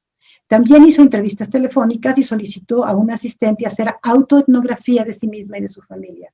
De esta manera, no ha suspendido el trabajo de campo. Otro investigador ha hecho mano a herramientas digitales para recabar datos que luego complementó con entrevistas virtuales. Un investigador más reporta la realización de entrevistas individuales y grupales a través de plataformas virtuales para la producción de datos. Aunque se reconoce que nada suple el contacto cara a cara y que la información obtenida por vía virtual tiene claras limitaciones, también se manifiesta que la tecnología ha posibilitado el diseño de estrategias nuevas que tienen sus ventajas. Algunos investigadores, sin embargo, han reportado impresiones contradictorias respecto al confinamiento.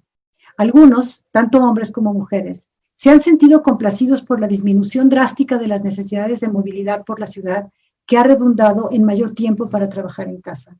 Y hasta han reportado aumento notorio en su productividad en aspectos siempre postergados por las prisas del trabajo cotidiano, como terminar de escribir libros u otros textos que durante mucho tiempo estaban inconclusos porque lo impedía el ritmo vertiginoso de la vida académica, o la elaboración de reportes de investigación que no podían llegar a escribirse, o el procesamiento y análisis de los datos producidos en trabajo de campo y guardados en espera del momento de paz para hacerlo, o la posibilidad de actualizar los propios conocimientos en manejo de software o de otras herramientas útiles para la investigación, o la lectura de libros acumulados durante meses sin lograr leerlos, entre otros.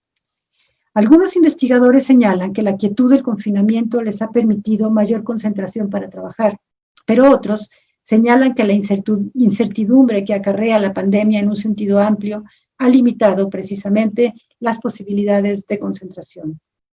Por otra parte, algunos investigadores afirman que se ha incrementado considerablemente el tiempo de reuniones e interacciones virtuales para discutir y conversar con colegas locales, nacionales e internacionales. Se participa en webinars, conferencias, conversatorios, cursos y mesas redondas virtuales más que nunca.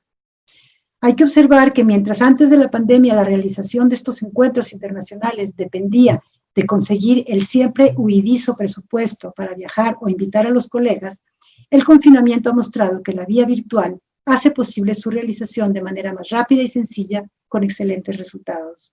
No obstante, algunos dicen resentir mucho la falta de contacto con los estudiantes y los colegas, otros dicen extrañar la movilidad, los viajes y las reuniones presenciales de trabajo. Por otro lado, hay que señalar que la investigación, como todo trabajo creativo, requiere de un buen estado de ánimo. En este sentido, algunos investigadores reportan que la saturación de tareas y trabajos en torno a cuestiones docentes y de gestión académica en el aislamiento merman el ánimo y la energía para hacer investigación. Otros han señalado que han tenido que dosificar la información que se recibe del entorno político y sanitario para no sucumbir a la zozobra y las preocupaciones que impiden la concentración y el avance del trabajo.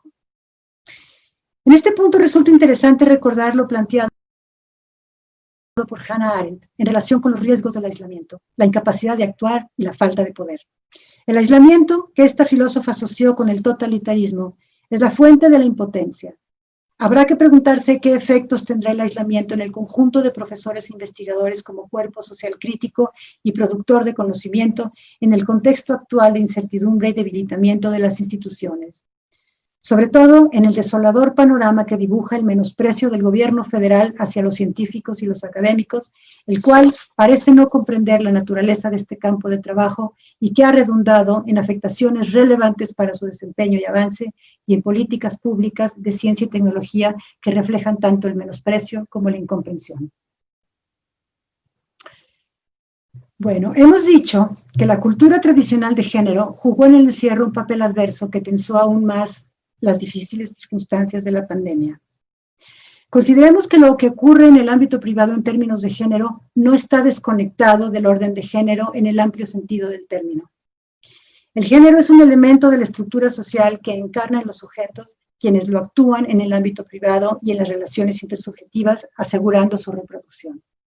Es por esto por lo que en el contexto de la pandemia es importante reflexionar acerca de cómo ha intervenido el género en la coyuntura actual, más allá del confinamiento.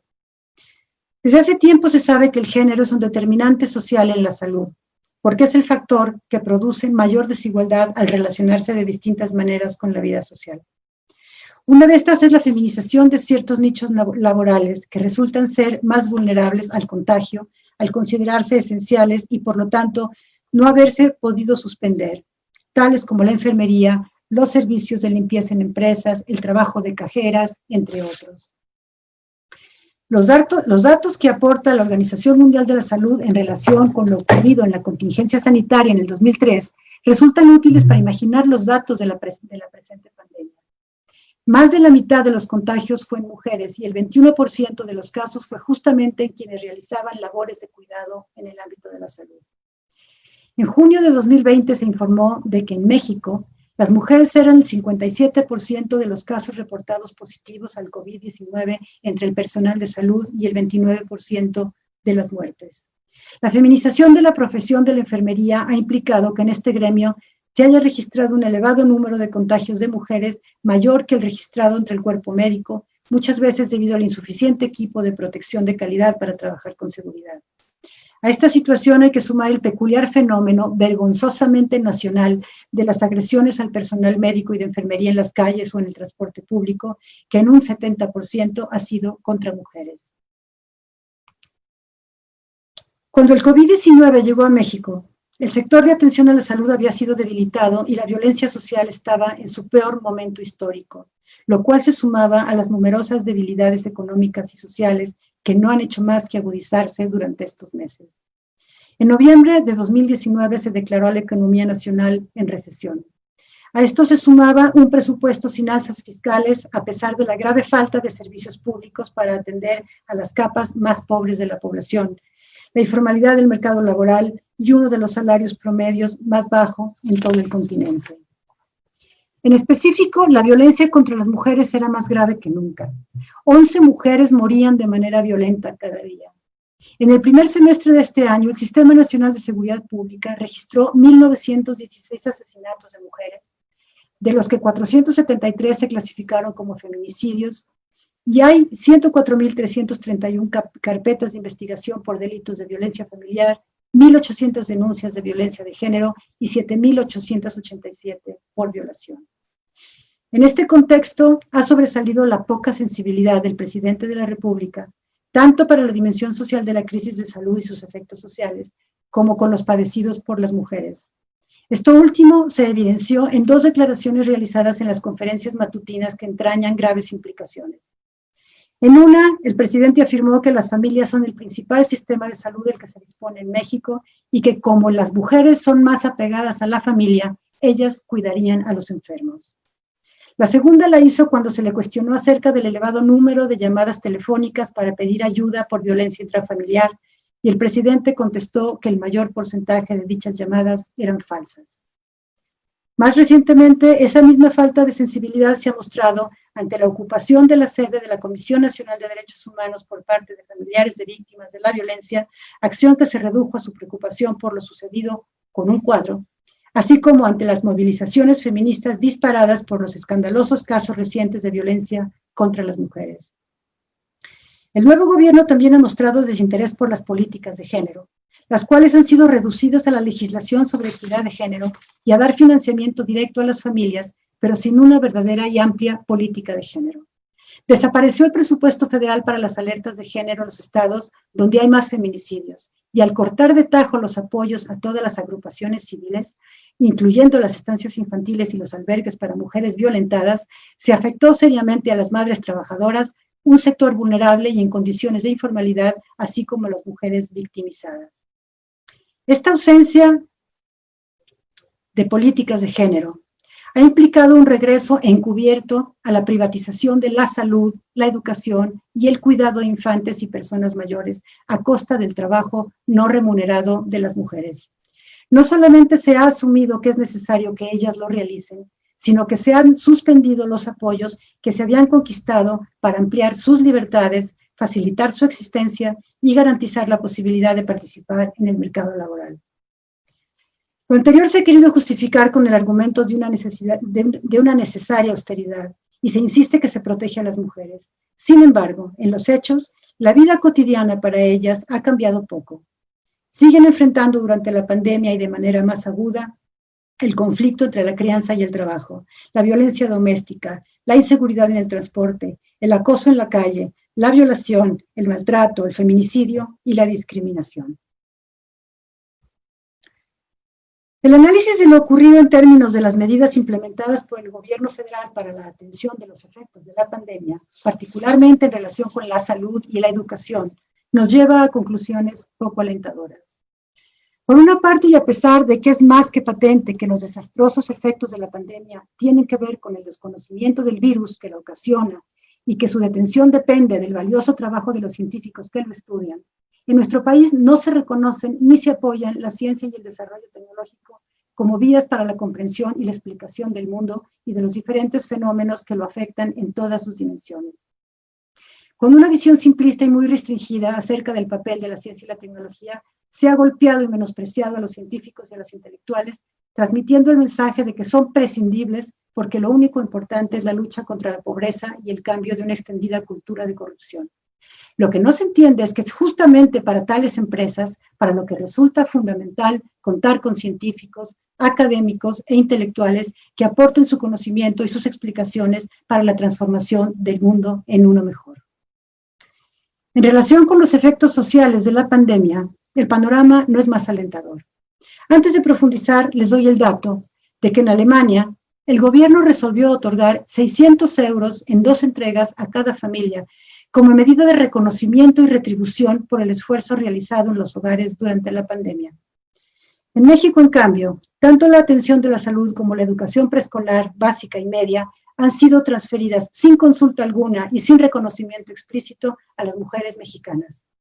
La salud y la educación, 2 de las principales responsabilidades históricas del Estado mexicano, se han delegado en esta emergencia sanitaria tácitamente a las mujeres, a quienes se asumió como naturalmente dotadas para dichas tareas y dispuestas a hacerlas sin retribución alguna.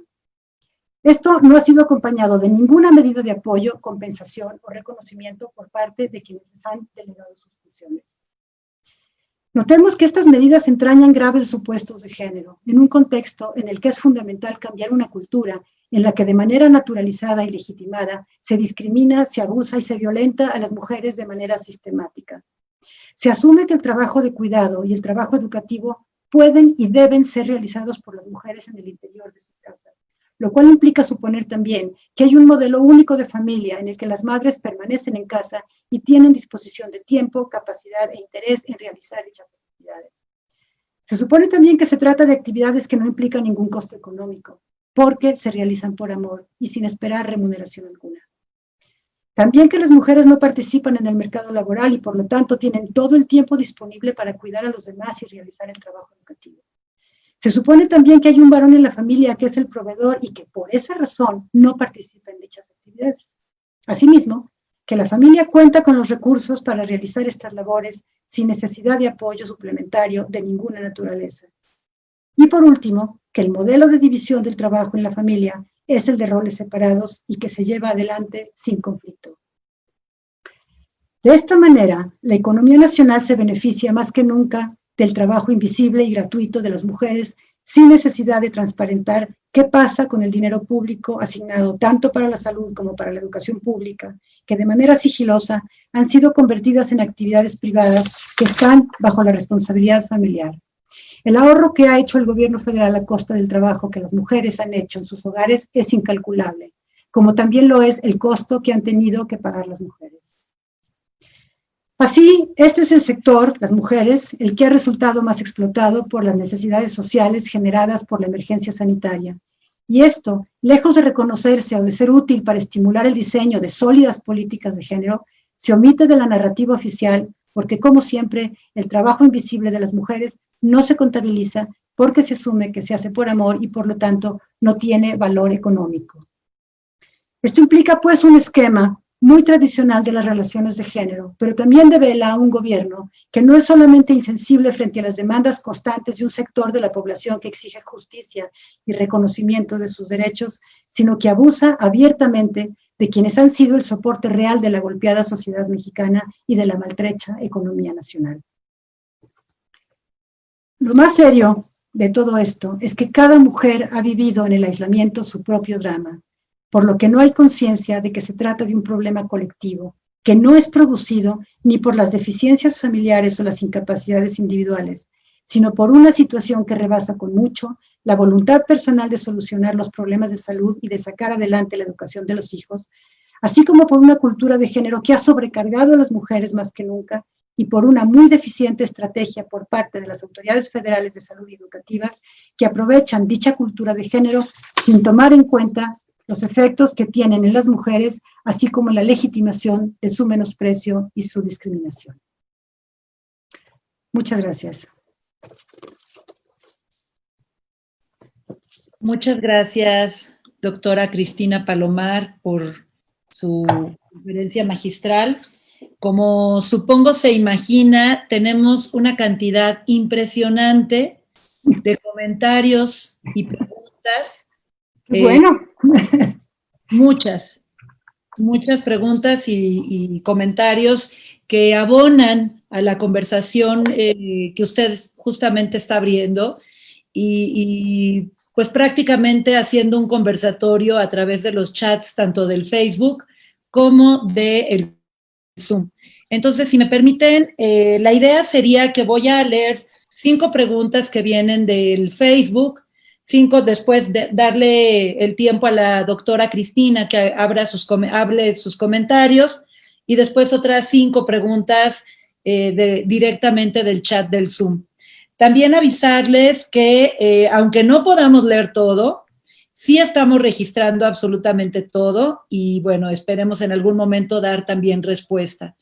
Hay varias preguntas que son directamente a la UNAM o para personal de la UNAM que las reservaré al final para poder dar alguna respuesta por parte de esta coordinación. Entonces, bueno, tenemos preguntas y comentarios. Por ejemplo, hay un comentario, dice, las abuelas también hemos trastocado nuestra productividad en apoyo a nuestras hijas en las labores de cuidado a las criaturas pequeñas. Una pregunta es, ¿qué estrategias podemos realizar para reducir esa idea natural de que el ámbito doméstico es de la casa? Otra pregunta es, ya se identificó que la violencia doméstica se incrementó. Entonces, ¿qué vamos a hacer? Hay otra pregunta también que dice, la pandemia por COVID-19, al prescribir el confinamiento en casa y la suspensión de actividades académicas en las instituciones de educación superior, ha cuestionado el paradigma de que el conocimiento se construye solamente en las escuelas, es decir, que hoy en día es posible generar conocimiento científicamente válido desde casa. Otro comentario, interesante repensar el espacio físico del hogar. Me parece que dentro de la misma casa hay espacios que son más públicos o privados que otros, pero definitivamente el confinamiento nos ha puesto de cabeza la vida cotidiana y las relaciones con las otras y los otros. Sobrecarga, agotamiento físico y mental, eso es lo que hay. Esta es otra pregunta, en cada nivel educativo se enfrentan situaciones particulares que desgastan el papel del docente. La responsabilidad del docente aumentó al enfrentarse al trabajo extenuante, fuera de la jornada laboral y con estrés abundante. ¿Qué propuesta política y educativa aporta verdaderas estrategias para asumir la situación de la pandemia? Más aún cuando se es docente y madre única de familia. Otra pregunta, ¿qué estrategias podemos implementar en casa para poner límites cuando realizamos actividades laborales de casa y escolares? Si gusta, doctora, estas son las primeras preguntas para abrir conversaciones. Sí, gracias. Bueno, yo estoy de acuerdo con los comentarios que hacen en general, por ejemplo, con el tema de las abuelas. Las abuelas han sido un soporte muy importante, aunque como las abuelas suelen pertenecer a una edad que ya se considera como más vulnerable frente a la pandemia, ¿no? Muchas veces no han podido colaborar precisamente con el cuidado de los nietos, ¿no?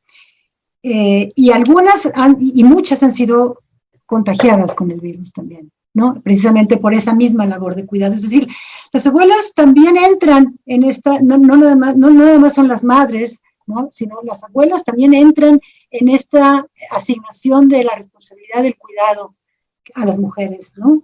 Entonces, sí, yo estoy de acuerdo, las abuelas son un elemento muy importante. Bueno, me preguntan mucho por estrategias, ¿no? La verdad es que yo también me he preguntado mucho por cuáles serán las estrategias, ¿no? Para resolver esto, sobre todo tomando en cuenta que lo que parecía que iba a ser al principio un confinamiento de poco tiempo, cada vez se nos alarga más, ¿no? Y cada vez estamos viendo que esto de alguna manera nos obliga a pensar en medidas prácticas que nos permitan llevar adelante nuestra vida cotidiana y nuestra actividad docente y de investigación de una manera menos desgastante y menos complicada.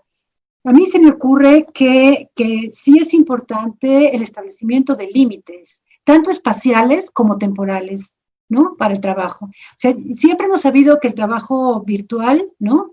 Es un trabajo que no se acaba nunca. Es decir, siempre puedes estar conectado a todas horas y la hora de oficina no se respeta y sigues y revisas trabajos en la noche.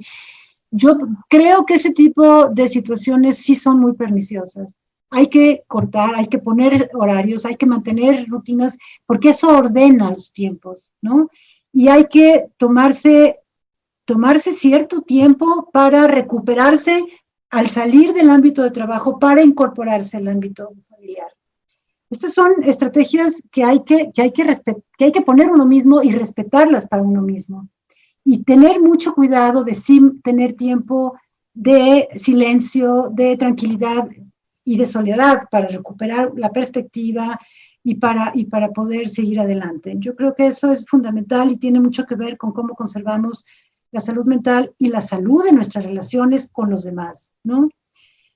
Sí creo que hay mucho desgaste del papel del docente, ¿no?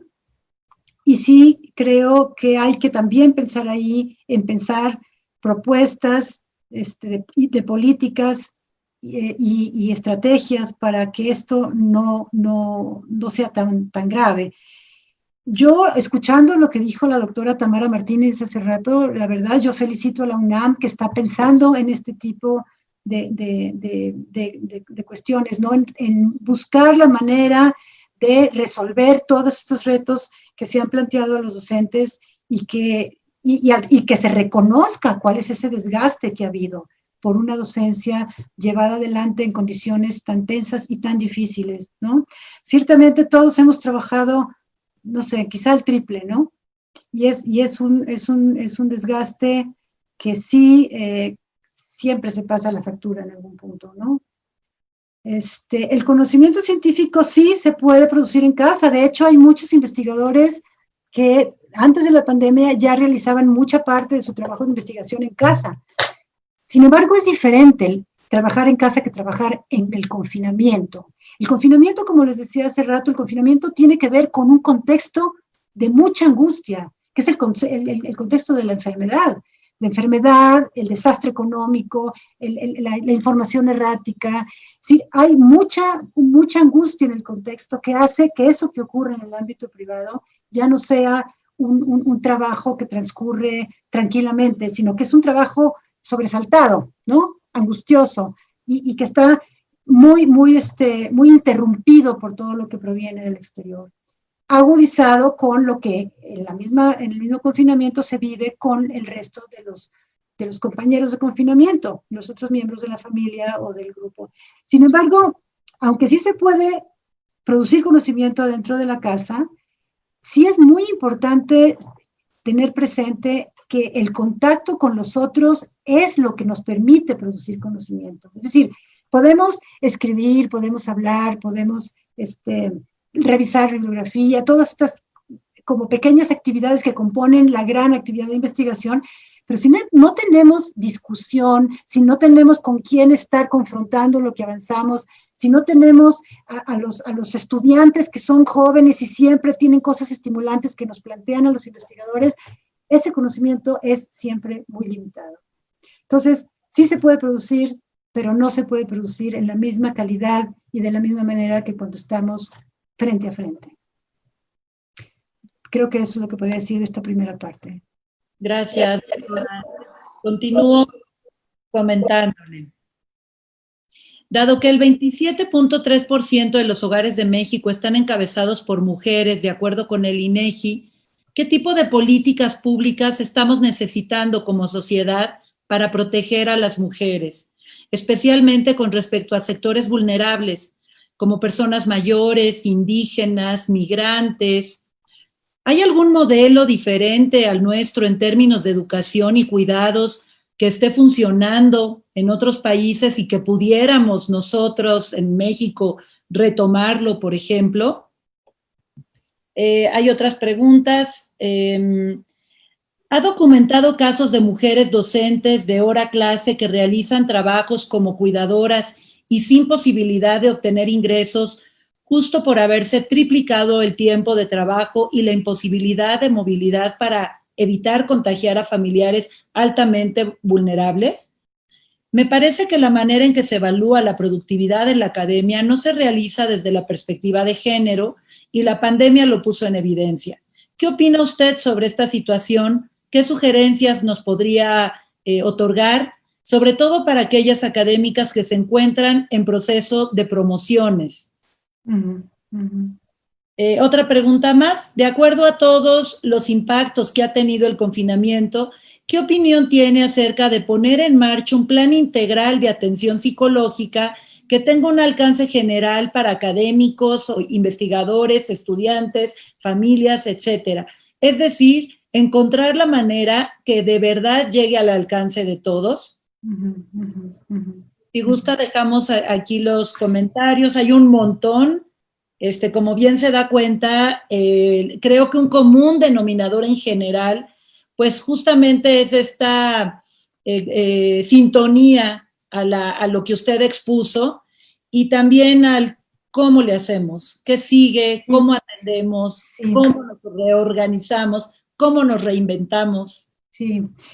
Sí, yo agradezco mucho las preguntas, me hacen pensar mucho y sobre todo me da cuenta de que realmente son temas que están ahí, que el interés está ahí, ¿no? Que todo el mundo estamos pensando en esto, en la grave situación y en cómo resolverla. El asunto es que todavía las respuestas no terminan de llegar, es decir, hay que producirlas entre todos, ¿no? Porque es muy compleja la situación. En relación con la pregunta de lo que ocurre con las mujeres jefas del hogar, ¿no? Y qué políticas públicas pueden hacer. Sí, aquí hay que volver a esto que yo mencionaba al final de la conferencia, que tiene que ver con cómo las políticas de género que se habían logrado, ¿no? Con mucho trabajo, con mucho tiempo de lucha de las mujeres, por exigir, por ejemplo, las estancias infantiles, por exigir mejores horarios de trabajo, etcétera, se han ido para atrás. ¿Por qué? Porque no es una prioridad para el gobierno actual. Y aquí sí me parece que hay que retomar las exigencias y en un ambiente sumamente adverso, no nada más porque por la cuestión de la salud, por la cuestión económica que la contingencia ha traído, sino porque hemos visto lo que les mencionaba, una muy poca sensibilidad para la expresión de las demandas de las mujeres. Es decir, no nada más las feministas que se califican de vándalas y se les quiere desechar de lo que está ocurriendo en las muy justificadas, los muy justificados reclamos por la violencia, por las violaciones y los asesinatos de mujeres, ¿no? Se les menosprecia, se les desecha, sino que si eso no se ve, todavía se ve menos lo que está ocurriendo con todas las mujeres trabajadoras que se quedaron sin un lugar donde dejar a sus hijos pequeños para ellas poder trabajar. Es realmente una situación muy, muy difícil, que no nos habla nada más de los dramas individuales, tenemos que verlas en conjunto, porque finalmente, como les decía, el aislamiento tiene también un efecto político, nos desagrega a todas, ¿no? Nos hace pensar que el drama de cada quien es un drama individual, y no es así. El drama individual tiene que ver con la ausencia de políticas que apoyen a los grupos que más lo necesitan. Y si van a echar mano las medidas oficiales de las mujeres, tiene que haber medidas de retribución y por lo menos de reconocimiento del trabajo que se está haciendo. Les mencioné esa medida que tiene el gobierno alemán. Ciertamente es un país, un contexto muy diferente, muy lejano. Se trata de un país con recursos, etcétera. Nosotros estamos en una circunstancia muy radicalmente, pues, diferente. Estamos en una situación muy complicada en términos económicos. Y ahí la respuesta siempre tiene que ver con que no hay dinero para los apoyos que se necesitan. Sin embargo, sí hay dinero. Lo hemos visto, ese dinero se destina a cosas que no tienen que ver con las mujeres y que las mujeres sí necesitan para poder seguir adelante. Entonces, yo creo que ahí no nos va a quedar más remedio más que seguir peleando y seguir exigiendo y seguir evidenciando y haciendo visible el desgaste y el trabajo que todas las mujeres mexicanas han hecho a lo largo de la pandemia, haciéndole la tarea a educación pública y a salud pública. Eso por una parte. Luego, sí, creo que hay que hacer propuestas de políticas para medidas, pues, más bien para atender lo que ocurre con las académicas en el contexto de la contingencia sanitaria. Es decir, yo creo que va a haber necesidad de hacer muchos trabajos de diagnóstico para saber cuáles han sido estos efectos, qué ha pasado con las mujeres académicas en concreto, y entonces sí poder estar como en condiciones de proponer soluciones específicas a lo que ha pasado. Uno tiene que ver quizá con esto que alguien más dijo, ¿no? Lo de ofrecer un plan integral de atención psicológica, pero no nada más eso, porque también tiene que ver, como la pregunta anterior lo señala, si la productividad académica se mide en puntos, ¿no? Y esa productividad ha sido muy afectada por lo que hemos tenido que estar haciendo durante la pandemia en términos domésticos, en términos de sobreexigencia, de actividades docentes, etcétera. Bueno, pues esto evidentemente impacta en los puntos que logramos reunir y eso impacta en las posibilidades económicas también. Yo sí pienso que las instituciones de educación superior y el CONACYT deberían pensar seriamente cómo hacer, cómo tener medidas para paliar estos efectos negativos. No se trata de evaluarlas dándoles chance a las mujeres, se trata de tomar en cuenta lo que se ha estado haciendo y quizá bajar los niveles de exigencia, flexibilizando los criterios por las razones de la contingencia sanitaria. Es decir, no se está pidiendo que nos den chance de nada, se está pidiendo que se tome en cuenta un trabajo realizado, un trabajo que impactó en la productividad. Y eso sí me parece que sí las instituciones de educación superior deberían tomarlo en serio junto con CONACYT, porque el SNI es muy importante para esta cuestión económica, ¿no? Entonces, no nada más, es decir, es cierto, ya hay datos, la misma doctora Martínez en el inicio lo comentó, la productividad en investigación de las mujeres será mucho menor que la que tuvimos el año pasado o la que tendremos en relación con los varones durante este mismo lapso, ¿no? Entonces sí creo que es necesario pensar por ahí. Gracias, doctora.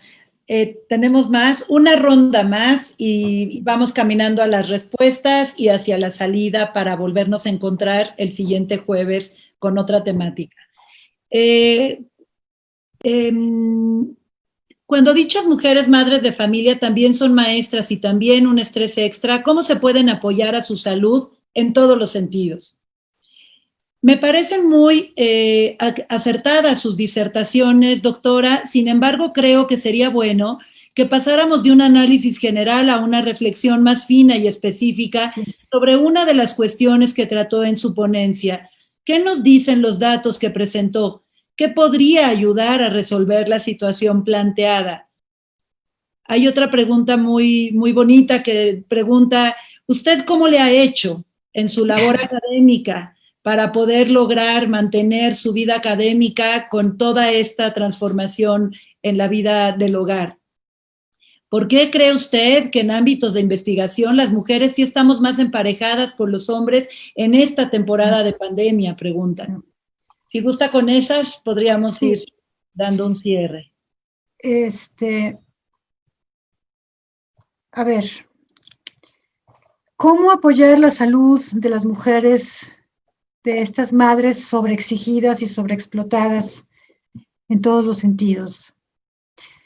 Híjole, no, la verdad es que me cuesta mucho trabajo pensar que hay una sola respuesta para una pregunta que engloba cosas tan complicadas, ¿no? Yo creo que, en primer lugar, ya la misma, pues, el tema de la salud ya es un tema que habría que desagregar, porque hay salud física, salud mental, salud en términos de capacidad creativa, ¿no? Salud de los vínculos que te rodean. Entonces, ¿cómo apoyar la salud en todos los sentidos de estas mujeres madres? Yo, la verdad, es que pienso que pueden haber muchas acciones, pero probablemente la primera sería muy importante, muy relevante que tanto el gobierno como las instituciones comenzaran a reconocer y a agradecer esta labor que las mujeres hemos estado haciendo. Yo creo que tiene que visibilizarse, tiene que decirse en quién ha recaído el peso mayor de esta situación que hemos tenido en la pandemia.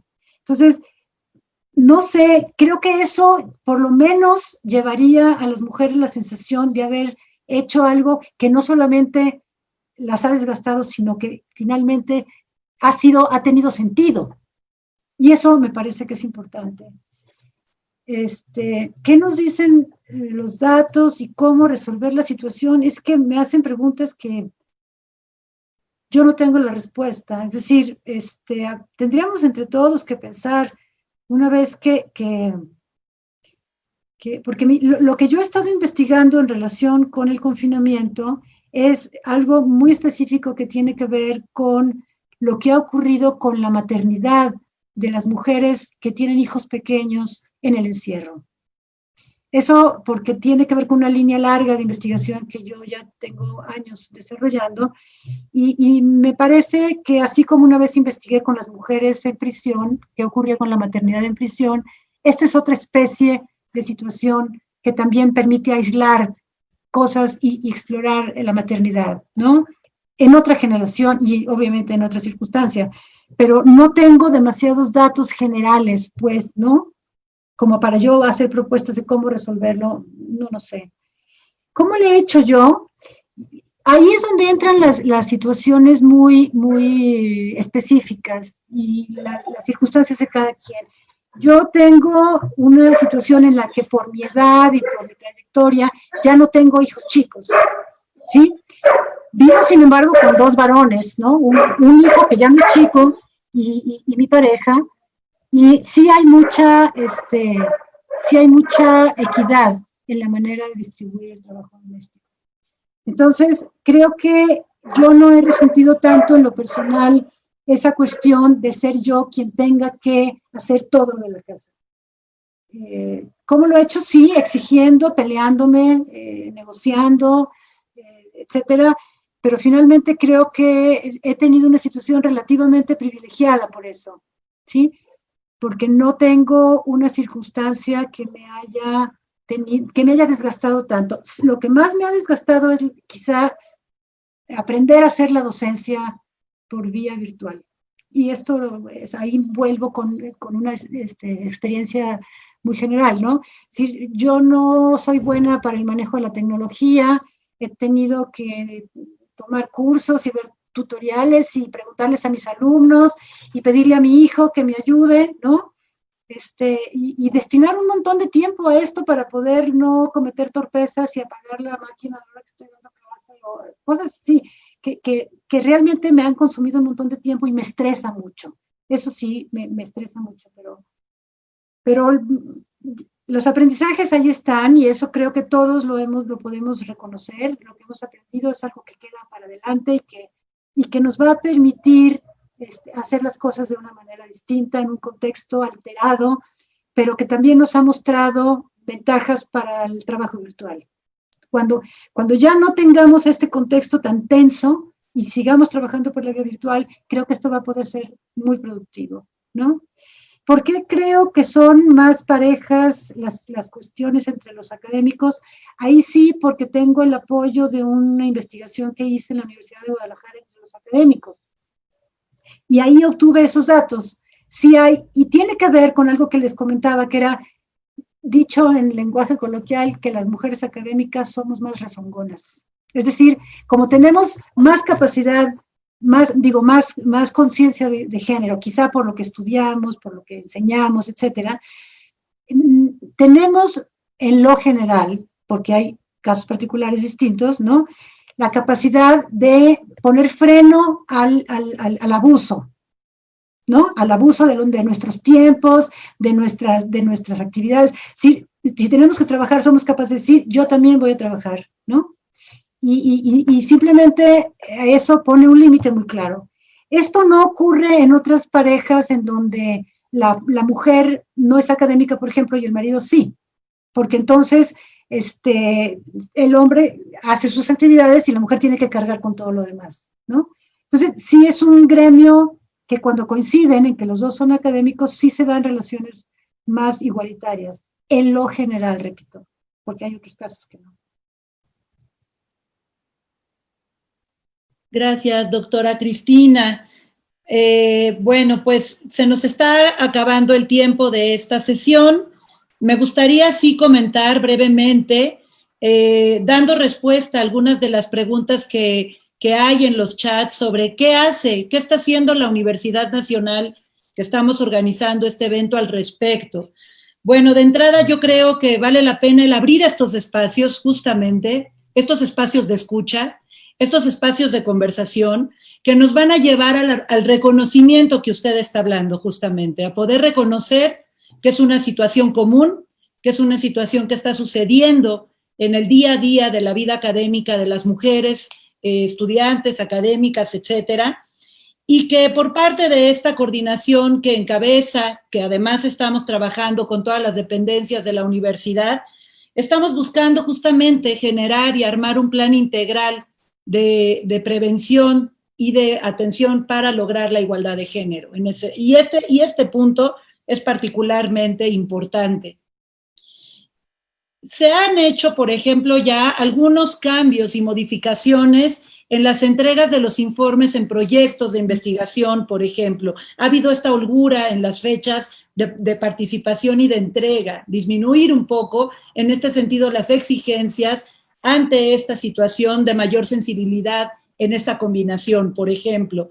También en la entrega de informes de trabajo se han llevado a cabo estas holguras en las fechas, estos cambios, estas extensiones en fechas. Por supuesto, creo que el trabajo de las evaluaciones siguientes del siguiente año tendrán que ser también comentadas o reflexionadas para poder también incluir esta situación.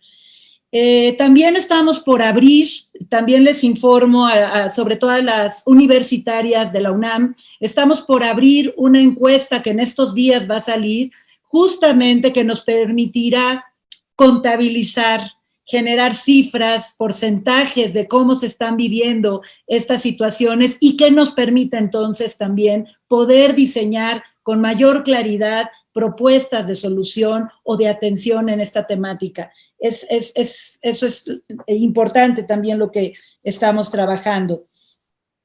Y bueno, también me gustaría, para ir cerrando en esta sesión, agradecer mucho, por supuesto, doctora Cristina Palomar, este inicio de conversatorio que, como bien sabemos, pues suscitó muchas preguntas y muchos comentarios compartidos y muchas emociones compartidas también ante esta situación de nuestras exigencias en nuestras vidas cotidianas y en nuestras vidas como funciones, ya sea administrativas, estudiantiles, académicas, docentes, etcétera.